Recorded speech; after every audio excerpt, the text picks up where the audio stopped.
하시겠습니다. 체포된 예수님에 대한 세 가지 반응. 한 번 더 하실까요? 체포된 예수님에 대한 세 가지 반응. 우리 좌우에 한 번 더 인사하시면 좋겠습니다. 변원중 지사님이 병원에 있어야 되는데 오셨네요. 그래요. 예, 너무 감사하고 너무 감사합니다. 왜냐하면 하루 실난다 이럴 수도 있는데 오신 거 너무 감사합니다. 우리 다 좌우에 한 번 더 인사했으면 좋겠습니다. 중심을 드리는 예배가 됩시다. 앞뒤를 보시면서 중심을 드리는 예배가 됩시다. 다들 반가운 얼굴들이시네요. 여러분, 교회나 목장이나 되게 상한가를 치면서 존중받고 잘 나갈 때가 있는가 하면 정말 곤두박질 치고 지하 아래 지하로 다시 들어가는 것처럼 안 될 때도 있습니다. 코로나를 지날 때 교회가 그랬습니다. 얼마나 교회를 부끄러워하고 또 교회를 부끄럽게 만들든지요. 오늘 본문이 꼭 그렇습니다. 예수님이 체포되셨습니다. 무고죄입니다, 사실. 아무 이유 없이 증거도 없는데 일단 예수님을 잡아서 죽이는 쪽으로 가고 있습니다. 우리가 알다시피 되지도 않는 증인들을 데려다가 혐의를 뒤집어 씌우고 죽이려고 하고 있습니다. 그 구색을 맞추기 위해서 참 열심히 살아요. 1절을 보시면 새벽에 모였습니다. 이 일을 지금 감행하고 있는 대제사장과 장로들, 남들이 보면 영적 지도자라고 하는 사람들이었는데 이 사람들이 예수님 죽이려고 새벽에 이거 문서를 만들려면 우리가 모여서 의논을 했고 이 사람은 사형에 해당합니다. 우리가 보기에는 이제 로마에 넘겨야 되거든요. 식민지이기 때문에 우리가 죽일 수는 없어요. 구색을 맞춰야 되니까 새벽부터 모여가지고 다른 사람들이 다른 말을 섞기 전에 딱 일치되었을 때 죄인으로 몰아서 죽이려고 하고 있습니다. 예수님은 체포당했고 이제 죽음을 목전에 두고 있는 그런 분위기라고 보시면 됩니다. 우리 교회도 마찬가지입니다. 여러분의 목장도 마찬가지입니다. 어떤 목장은 굉장히 잘 나가고 있겠죠. 어떤 목장은 지금 11월을 지나가면서 죽을 마실 때도 있습니다. 우리 어른들 11개 목장이 있는데 그 목장이 다 한결같을 거라고 생각하시면 안 됩니다. 때로는 목장이 체포된 것 같고 교회가 체포된 것 같고 나의 신앙생활이 나의 인생이 체포된 것처럼 또 다른 사람이 그렇게 보일 때도 있습니다. 그럴 때 사람들이 보일 수 있는 반응이 오늘은 조금 부정적인 얘기지만 세 가지가 있습니다. 체포된 예수님에 대해서 세 가지 반응을 보이거든요. 그게 우리의 모습일 것이고 거기서 머물지 않고 주님께서 주시는 은혜로 뛰어넘으시는 저와 여러분 되시길 바랍니다. 예수님이 체포되었을 때, 교회가 체포되어 있을 때, 교회가 힘을 잃고 목장이 힘을 잃었을 때 사람들이 보일 수 있는 제1의 반응은 뭔가 하면 뭐죠? 까먹은 것 같아요. 자책하는 것입니다. 자책하는 것입니다. 이것은 회개와 전혀 다른 겁니다. 스스로 찝찝한 마음을 가지고 이건 아니었는데 라는 생각을 갖지만 그 이상 나가지 못하는 걸 자책이라고 합니다. 건강한 회개는 어떤 건가 하면 내 잘못하고 찔리는 마음이 들었을 때 내 감정이 따라주지 않아도 아세요? 그게 반복적인 죄악이거나 너무 극심한 죄를 짓고 나면 하나님께 기도해도 아무 느낌도 없는 것 같습니다. 내가 이걸 기도한다고 해서 뭐 되겠어? 라는 생각이 듭니다. 네, 여러분, 우리가 하나님 앞에 자백하고 고백하면 하나님은 믿을만 하시고 의로우시기 때문에 반드시 우리의 죄악을 용서해 주십니다. 그리고 다시는 이런 죄를 짓지 않아도 되도록 불의해서 깨끗하게 도와주시는 줄로 믿습니다. 우리 인격이 괜찮아서 예수를 믿고 있는 게 아니라 그런 예수님의 도우심이 없으면 우리는 이길 방도가 없는 것입니다. 스스로 자책하고 가책감을 느끼는 것하고 스스로 이렇게 자책한다고 이 회개가 자동으로 연결되는 건 아니더라고요. 오늘 보니까 누가 나오는가 하면 예수님 3년간 따라다녔거든요. 그래도 콩고물이라도 좀 떨어질 줄 알았거든요. 근데 예수님이 죽으러 간다는 거예요, 자꾸. 게다가 결정타는 뭐였냐면 안 그래도 지금 분위기도 안 좋은데 예수님이 밥 먹고 있을 때 어떤 여자가 엄청 비싼 이거 연봉으로 치면 얼마나 될 만한 향유 옥합을 가지고 와서 예수님 머리에 부어버리는데 다른 제자들은 솔직해. 예수님한테 왜 붓습니까? 이걸 가난한 자, 우리 같은 사람들한테 나눠줘야 되는 거 아닙니까? 이렇게 얘기하는데 원래 아무 말 안 하는 사람들이 사고 쳐요. 가롯 유다는 그 길로 나가버립니다. 기분이 상한 거예요, 진짜.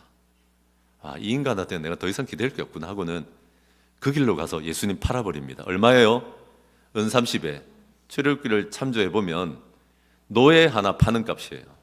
이건 더 이상 나의 선생도 아니고 하나님의 아들도 아니에요. 그냥 종 하나 파는 거예요. 물론 고구마 하나 파는 것보단 비싸지. 정말 사람 같지 않게 여기는 거예요.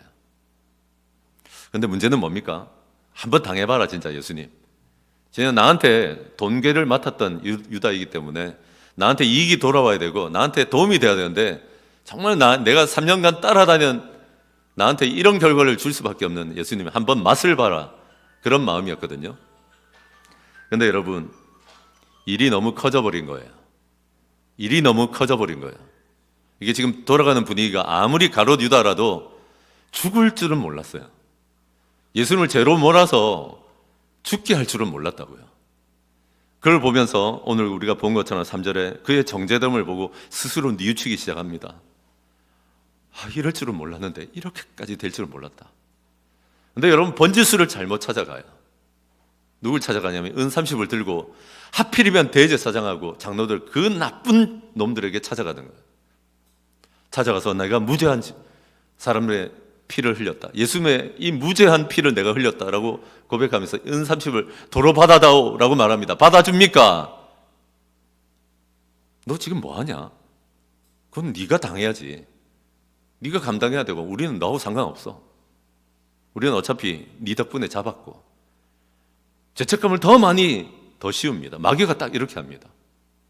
스스로 후회하고 있는 사람에게 더 많이 정죄받게 하는 거예요. 그리고 그 길로 성전에 이 돈을 가지고 있을 수는 없으니까 그 알량한 돈 받지를 말지, 자기도 써먹지 못할 그 돈을 성전에 집어 던지고 그 길로, 여기도 스스로란 말이 벌써 2번이 나옵니다.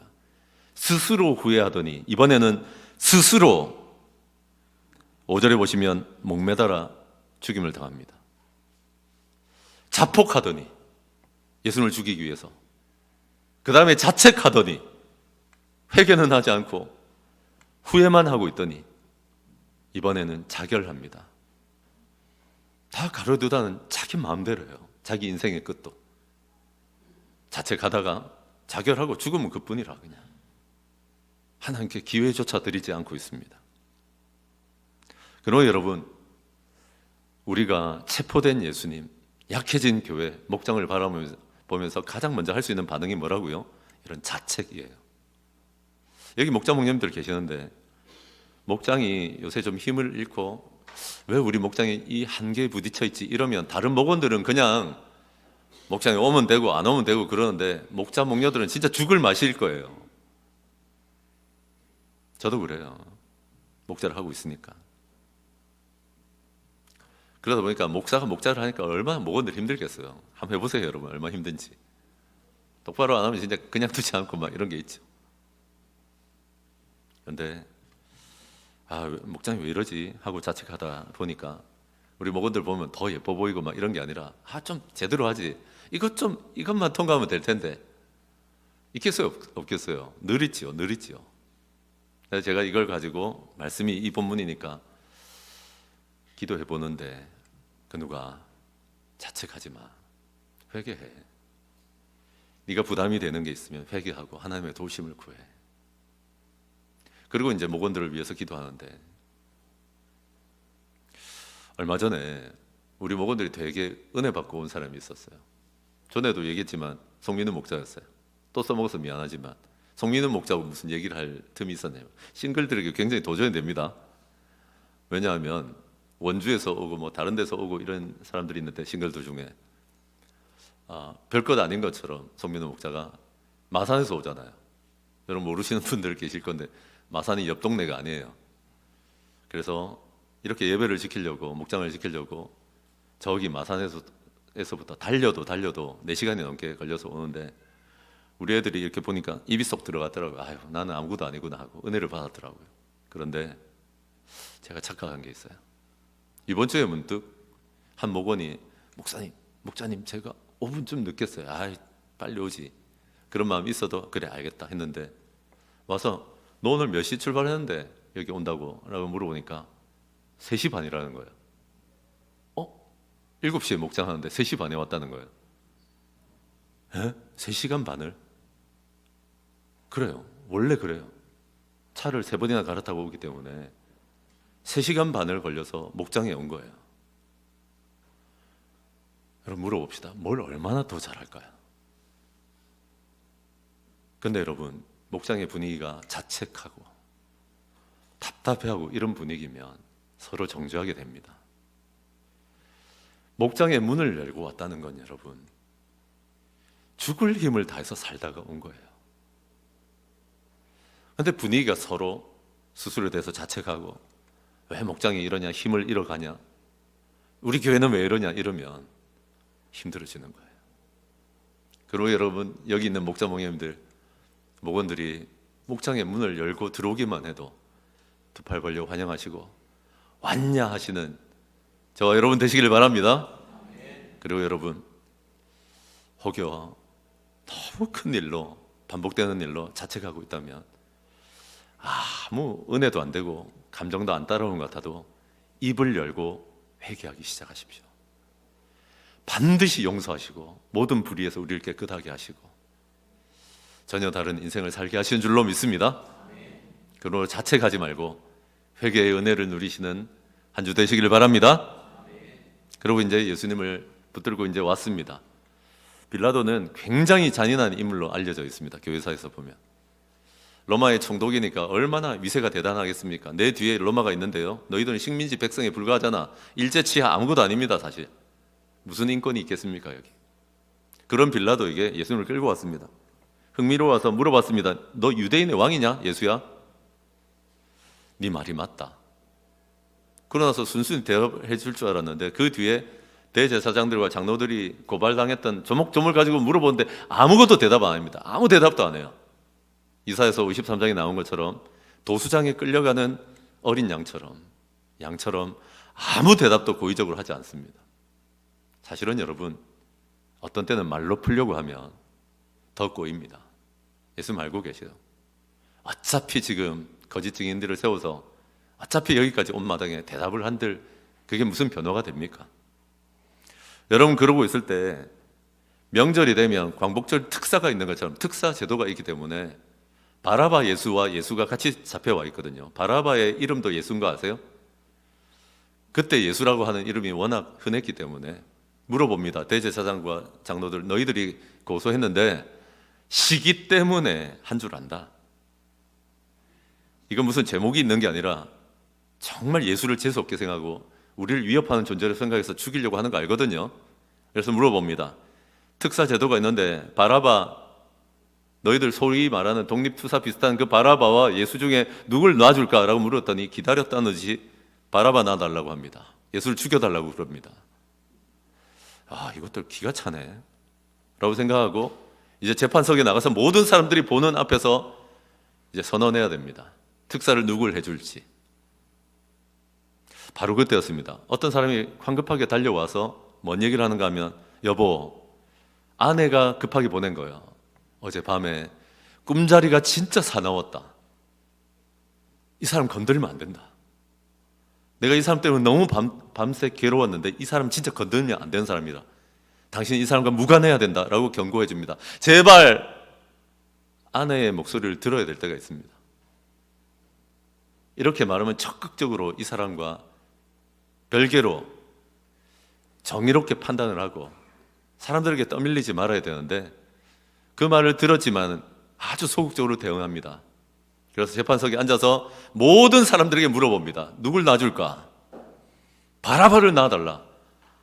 야, 그럼 예수를 어떻게 하라고? 물었더니 십자가에 못 박아 죽여달라고 얘기합니다. 여러분 너무 그렇게 놀라지 마세요. 무리는요, 조금만 편중된 정보를 가지고 설득하면, 충동당하면 어떻게 돌변할지 모릅니다. 좀 전까지 예수님께 따르며 고쳐달라, 먹여달라, 도와달라, 유대인의 왕이라고 하던 사람들이 지금 죽여달라고 얘기하고 있습니다. 충동당해가지고. 그때 여러분 기가 찬 장면이 뭔가 하면 빌라도가 정확하게 그려줍니다. 손을 씻습니다. 손을 씻으면서 뭐라고 한가 하면, 야, 나는 아무 상관없다 이제부터. 손을 씻으면서 이 사람의 피에 대해서 나는 무죄하다라고 얘기합니다. 그러면 여러분 제가 물어봅시다. 오늘 이 본문에 두 번이나 연거푸 나오거든요. 어떤 얘기요? 유다가 찾아왔을 때도 나 잘못했으니까 이 돈 받아달라 그럴 때 네가 당하라고 하잖아요. 그리고는 책임을 회피하려고 하는 유다를 안 도와줍니다. 그리고 또 비슷한 얘기가 하나 나옵니다. 손을 씻으면서 난 상관없다? 너희가 당해라. 그랬더니 진짜로 여러분 유대인들이 AD 70년에 여기로부터 한 20여 년 지나서 한 30여 년 지나서 예루살렘이 이 유대가 완전히 로마에 의해서 멸망당합니다. 아시죠? 1940년대까지 나라를 잃어버리고 전전합니다. 대제사장과 장로들이 뭐라고 하는지 아세요? 예수님 핏값을 우리가 물을 테니까 우리가 당할게 라고 말합니다. 진짜 혹독하게 당합니다. 마치 1000대에 걸쳐서 저주를 당하는 것처럼 어려움을 겪어요. 그럼 여러분 빌라도는요, 결국 도장 찍은 사람은 빌라도입니다. 회피한다고요? 그러려면 진짜 정의를 세웠어야지. 밀란이 일어날까봐, 사람들의 구미 안 맞을까봐, 나 어떻게 될까봐 손은 씻었지만 너희들 탓이다 하고 돌렸지만, 여러분 지난 2000년 동안 가장 치욕스러운 교회 역사에 있어서 이름이 무엇입니까? 사도신경을 외울 때마다 교회가 무엇을 믿고 있는지 우리가 외울 때마다 나오는 이름이 뭔가 하면 빌라도예요. 그런 가문이 없어요. 2000년 동안 이런 저주를 받은 가문이 없다고요. 손을 씻었다고요. 그런 회피는 안 받아주십니다. 하나님이. 예수님이 교회가 약해져서 책임을 회피한다고요. 그러지 마십시오. 사람들이 체포된 예수님에 대해서 보이는 두 번째 반응, 자책에 이어서 그렇게 회피를 많이 합니다. 책임 회피. 오히려 여러분 이 책임을 얼싸안으시면서 약해지고 아무도 돌보지 않는 예수님을 위해서, 주의 몸된 교회를 위해서 기꺼이 책임을 자처하시는 저와 여러분 되시길 바랍니다. 담임 목사도 회피하고 싶을 때가 있어요. 크리스마스 트리를 우리가 그냥 늘 할 수도 있지만 이 지역이 진짜 어둡고 우리 트리를 보면서 안 믿는 사람들이 한번 웃을 수 있고 또 사진도 한 커트 찍을 수 있고 이러면 참 좋겠다 하는 마음으로 우리 다 같이 힘써 헌금도 해주셨고 이제 일을 하는데, 그럼 제가 얼마나 자주 전문가들을 불러, 우리 전문가들이 할 게 있고 우리가 할 게 있을 건데 전문가들과 함께 크리스마스 트리를 해봤겠어요? 안 해봤지. 한 번도 안 해봤지 나도. 그럼 나도 무슨 생각이 드냐면 우리 장로님들이나 누가 좀 나서 줘가지고 이걸 좀 해주면 좋겠다 하는 생각이 왜 안 들겠어요? 물론 부탁하면 다 해주시겠지. 이거 또 어떻게 해야 되나 하는 생각이 왜 안 들겠어요? 회피하고 싶죠. 근데 여러분 지난 4년 동안 수많은 우편물들이 우리 교회에 오는데 이번에 또 부흥 어쩌고 하는 수련회 포스터가 하고 이렇게 왔더라고요. 우리도 지금 수련회 때문에 정신없어 죽겠는데 하면서 이렇게 제끼고 다음 걸 보는데 이런 봉투가 한 개 와 있더라고요. 이 봉투 처음 봤어요. 이런 거 많은 우편물을 제가 개봉하지만 보낸 사람이 뭐게요? 한번 들어보세요. 공간과 조명. 열었더니 뭐가 있게요? 크리스마스 트리와 조명. 경기도 광주. 저는 진짜 이 문 앞에서 이걸 쥐고 떨리더라고요. 그 누가 네가 부담스러워하는 거 아는데 성도들도 피 튀기면서 살아간다. 내가 도울게. 네가 해야 될 일을 하고 교회와 나눌 일을 나누면 돼. 하나님도 도와주지 않냐. 여러분 책임질 자신이 없고 늘 도망다니는 게 익숙한 분들 계십니까? 때로는 사람들과의 갈등이 싫어서 어떻게 될까 두려워서 나한테 피 튀길까? 아니에요. 내가 책임지지 않으면 안 될 일들이 있어요. 이번 주에는 그대로 고백하시면서 하나님, 나는 우리 가정을 책임지지 못하고 있고 우리 목장을 책임지지 못하고 있고 나는 직장에서 이런 걸 책임지지 못하고 있는데 저를 좀 도와주십시오. 회피가 아니라 기꺼이 주를 위하여 책임지는 인생이 되겠습니다 하시는 저와 여러분 되시길 바랍니다. 그렇게 기도할 때 저는 수요 기도회와 목요일에 그런 기도를 했거든요. 이거 트리해야 되는데 하나님 좀 도와주세요. 이런 기도해놓고 하나님 이렇게 역사하실 줄 몰랐어요. 하나님 살아계십니다. 우리 약함을 도와주실 줄로 믿습니다. 그래서 여러분, 약해진 교회와 약해진 예수의 몸인 교회와 예수님을 향해서 사람들은 회피하거나 사람들은 자책만 하고 있거나 합니다. 세 번째는 뭔가 하면 한번 따라합시다. 희롱합니다. 교회가 약해지고 목장이 약해지면 희롱합니다. 가볍게 여깁니다. 이제 사형 언도가 내려졌기 때문에 로마 군인들에게 예수님이 인도됩니다.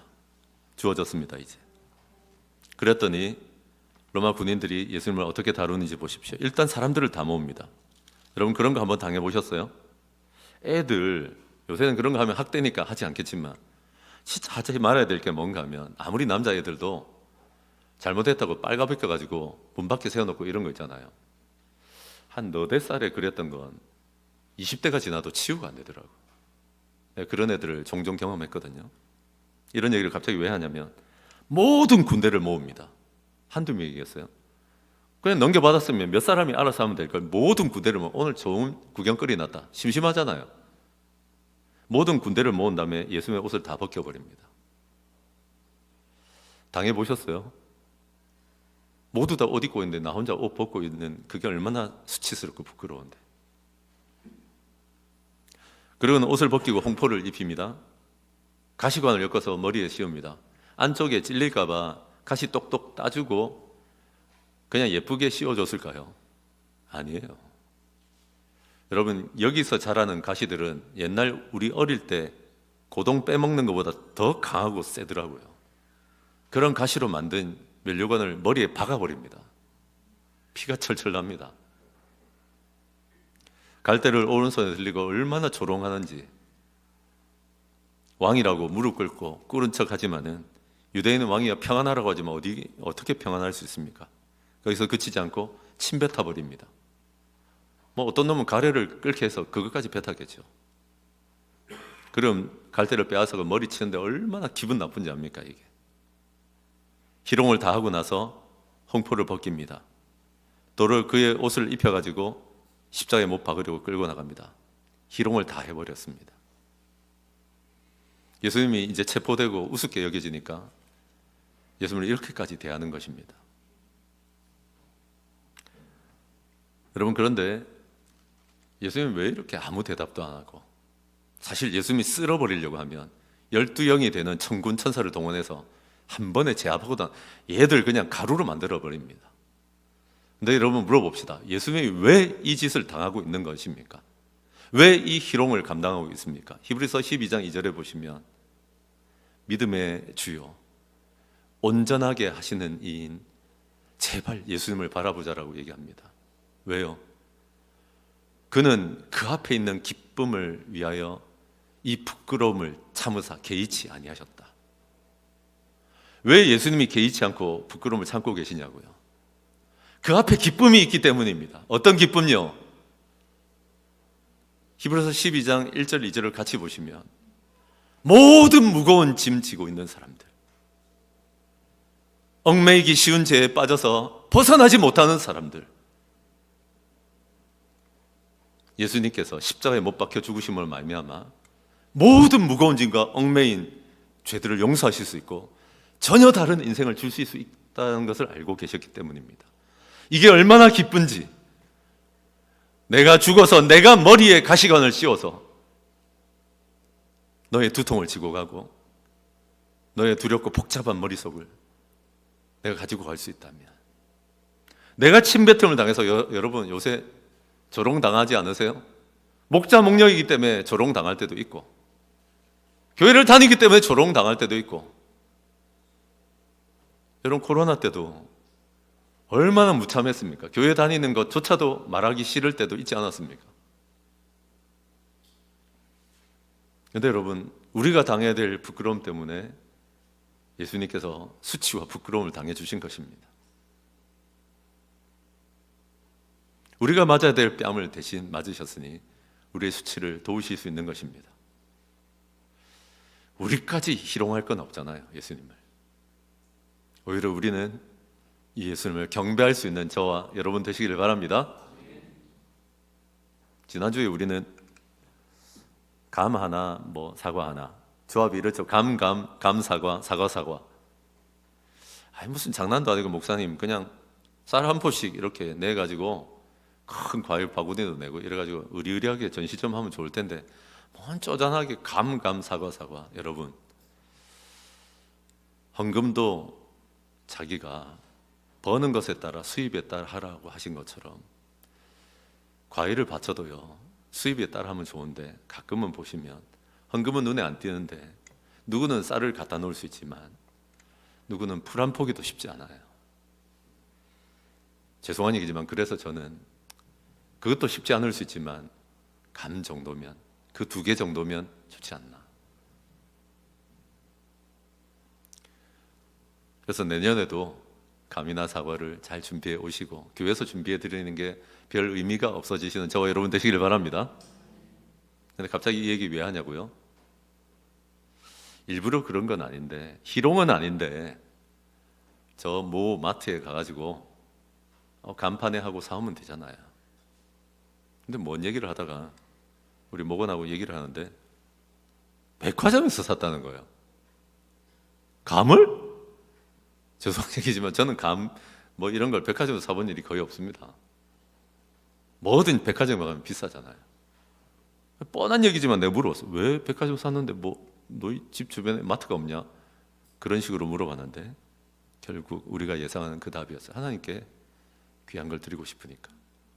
그 다음에 되게 웃기는 건 뭔가 하면 근데 목사님 내가 70살이 되면 그때도 받을 수 있나요?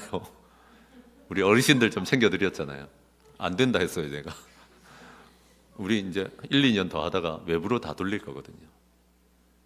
그래서 어르신들 그거 내 것이라고 생각지 마십시오. 하나님께 드린 건데 그래도 우리 어르신들을 섬기는 걸 몇 번 해보고 외부로 돌리려고 하는 거예요. 근데 진짜 부끄럽더라고요. 나 한 번도 백화점에서 과일 사본 일이 없어서 그런 게 아니라 내가 진짜 단 2개라도 하나님께 드린다 하고 왔나? 아니면 희롱은 아닐지 몰라도 가볍게 왔나? 그런 거예요. 그러면 여러분, 세상이 예수님을 희롱할지라도 세상이 우리 목장을 희롱할지라도 나는 우리 목장을 힘없어 보이는 교회를, 여러분 그거 아세요? 외람된 얘기지만 이 교회가 몇천 명이면 절대로 함부로 못 대합니다.